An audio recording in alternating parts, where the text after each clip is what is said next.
attendance of about 80,000 people over the 4 days of our 4-day fair, which is a large number of people. And we have home shows and craft shows that can see 30 to 40,000 people on a weekend as well.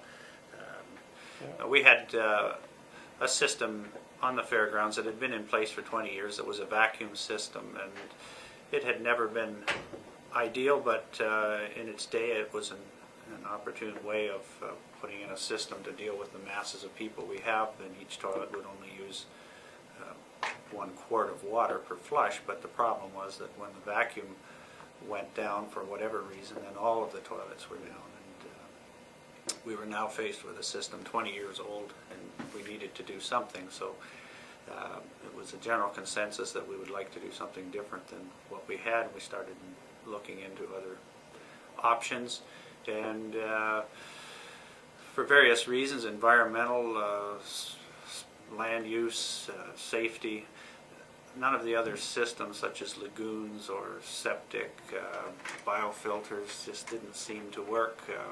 I was aware of composting systems, but wasn't too sure about how they would work in an application like this, i.e. the large vault composting. And through various discussions with Lawrence and checking things out, we started to sense the feasibility in looking at that. And one of the challenges was finding similar situations to look at, and we learned of a couple of applications that weren't identical, but they were close enough for us to get a feel for it. So a bunch of our directors went to a camp out near Kitchener and had a look at the system they had. We were impressed by the aesthetics of the washrooms themselves and the way there was no odor. I was going to say the way the odor was handled, but really there wasn't any odor. And from there our board decided to do a feasibility study, and we hired Tim Scott's company to do that. And through that we made the decision that this was the type of washrooms we were going to install. They were environmentally friendly, low maintenance, didn't require the constant pump outs that we were spending a lot of money just pumping out the holding tanks that we had, even though they were low flow vacuum toilets.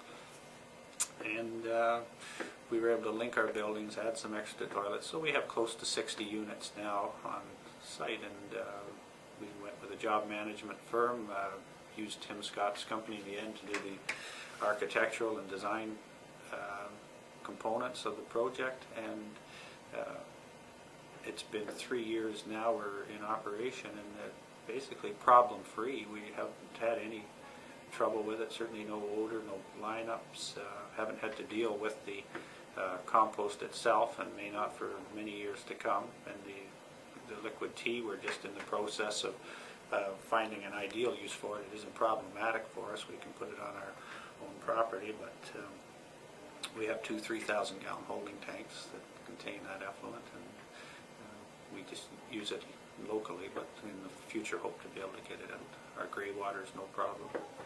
And all in all, the whole project has been very good. We just had a walk around and saw that the compost looks healthy.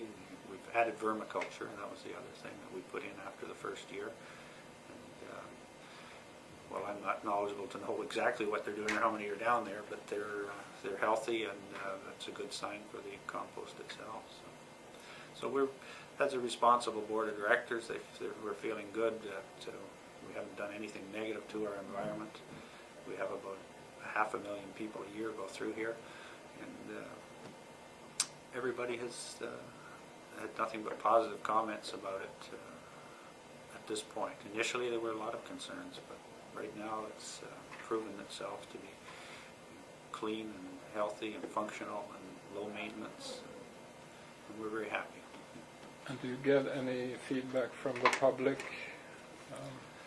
Not particularly, no. I haven't had anyone really come in. Sometimes people will wonder about where they flush, that sort of thing, but there hasn't been any general consensus of feedback in any way. I think people are just happy that they have a clean facility to use that hasn't been unflushed or that sort of thing, which is very common.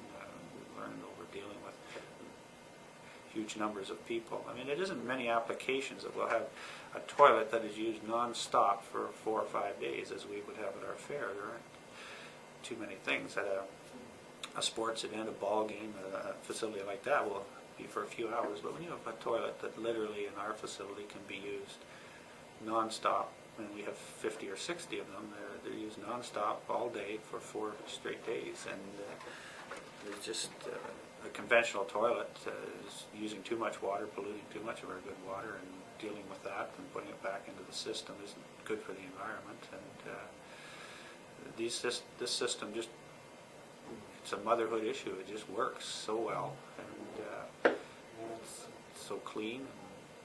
I think this is the sort of thing that all responsible boards should be looking at as far as dealing with their sewage. And if you have your own property, it's the only way to go, I think.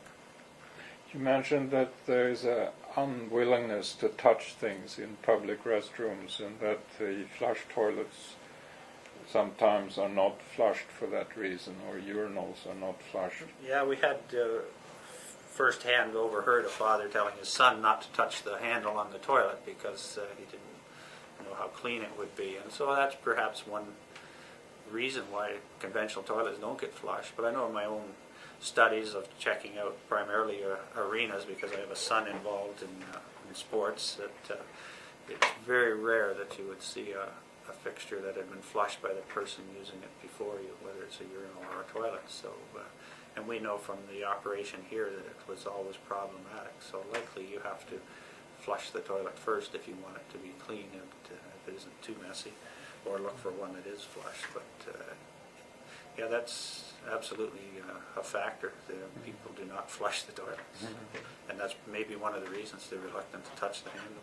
Yeah. In public facilities, it seems like the unwillingness to touch the seat, etc., makes people put paper around, and then all the paper goes in the toilet. And well, all kinds of things can go in the toilet, and they do plug up, and they do overflow, and then the people that overflow it won't come and tell you, and so it's a mess, and it'll take a little while, and by the time you get in there with maintenance people to clean it up, it's quite malodorous, and often the washroom would have to be shut down while you cleaned up, and then there's a line up outside, and those are very common occurrences right in a conventional system that deals with masses of people.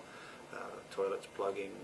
On our system, as I said, was different. It was a vacuum system, and if all the toilets are being flushed consistently after the system lost its efficiency, and as it did as an older system, the vacuum wasn't as good anymore to just simplify things. The pumps couldn't keep up. There were 2 vacuum pumps, and so the people would be using the toilet, but it wouldn't. There was no vacuum to take the effluent away, and sometimes the next person would come in and use it as well. I guess if nature called, and you could end up with quite a mess. And by the time you got notification or became aware of it, which may only be 15 minutes, but once again, if you keep in mind what I said, that these toilets are non-stop during peak times when there could be as many as, say, 30,000 people on site at a given time. Obviously there's heavy demand for the washroom, so a 15-minute period is a fairly long time, and by the time you get in there to clean up, you've got to shut them down and shut valves off, get the vacuum back up, get toilets cleaned and flushing. I mean, it can take an hour or 2, and that's a long time to lose your entire public washroom facility. So those were the kind of problems we were facing. We wanted to deal with them in a positive way. And is the standard. Now this standard here will stand regular, or 35 millimeter negatives, and strip the floor, and set up right now to stand your negative.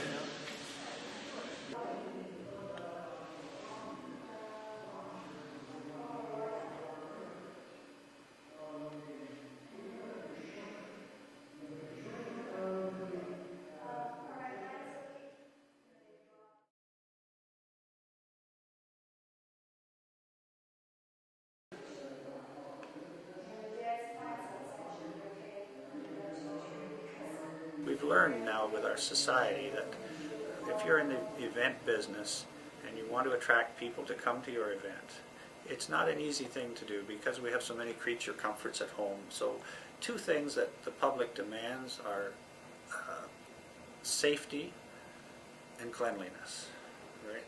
And so when people come to your event, they've got to know that they can use a washroom, they can take their children in, and it's going to be safe and clean and reasonably functional.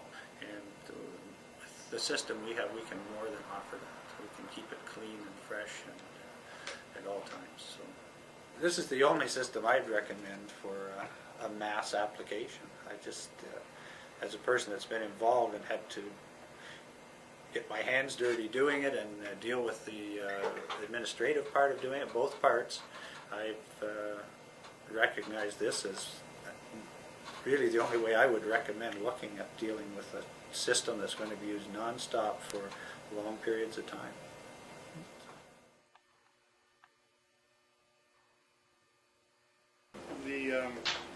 The challenge and the interest of this project was to figure out a way of both retrofitting part of the existing fair building-scape and to add also to it.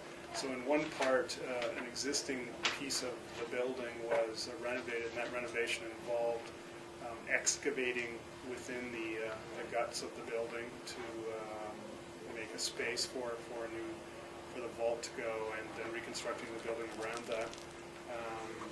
Primary challenge was to task was to underpin all the surrounding structures so that we didn't disrupt it.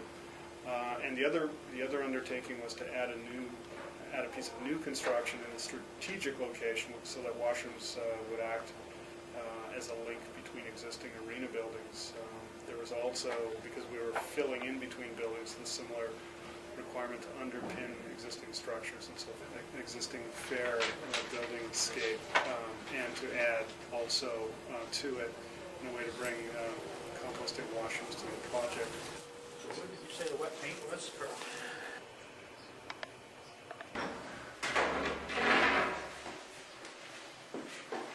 It's a public facility. I don't even have to bother flushing. Yeah. And No, it's well, what happens when you start to argue this system versus conventional? People are thinking they're home in this pristine white bowl with clear white water, but it doesn't happen. You can't educate people, and they're good people that come to your event, and it could be a church gathering, but the washrooms are awful. And people don't flush them. But you don't get that strong methane smell because it's not a septic situation. I mean, that was one of, I should comment, that was one of the things that probably sold our board more than anything, was when we went to that camp out in Kitchener, and we went right up on because you could walk, the earth was kind of level with part of the roof, you could walk right up where the fan was, and even when your head was over top of that thing, it's not that bad, like it isn't I mean, it's not that septic smell that you get from a swampy smell, because it just doesn't happen. The board is very comfortable with it now. It's a big expense and a big decision to make, but I think now that it's done, we're happy with it. I wouldn't be surprised within the future if we don't add some more, depending on what the land use factors become here. If our usage becomes greater, and it seems to be, we may need some more washrooms. So yeah, even if there were sewers here, we don't have that option, but if there were sewers here, I still would not recommend hooking up to them, just because of the conventional problems that I talked about. As you said, in a house, it's a little different. I think individuals use the toilet once or twice a day, but if that thing is used all day, every day, non-stop, people abuse it, put things in there that maybe they shouldn't, don't want to touch it, don't want to flush it. It's just too guaranteed to cause you problems. So. And even if you we did put maintenance people in the washrooms during the time, so there would be a custodian right there, you just can't keep ahead of it. It's just too problematic. So this system, for me, for 3 years experience and seeing it function now, is just ideal. We have some low times and high times that the compost can sit there if it doesn't get used, and if there's a mass of people, as we often have, it seems to rise to the occasion. So all in all, it's been really good. Yeah. It's not maintenance free, but the type of maintenance is the type that you want, you know, it lets people use the thing, and you get masses of people. And as you can see here, we're talking now, there's nobody here, but next week there could be 10,000 people on the grounds wanting to use them. So. That's right, and if there was some maintenance, you could be down there doing You it. can still do it, I mean, they can still use the toilets no matter what's kind of going wrong, you know, if the water's off, if whatever, it's, you can kind of wait till the event's over and get it fixed.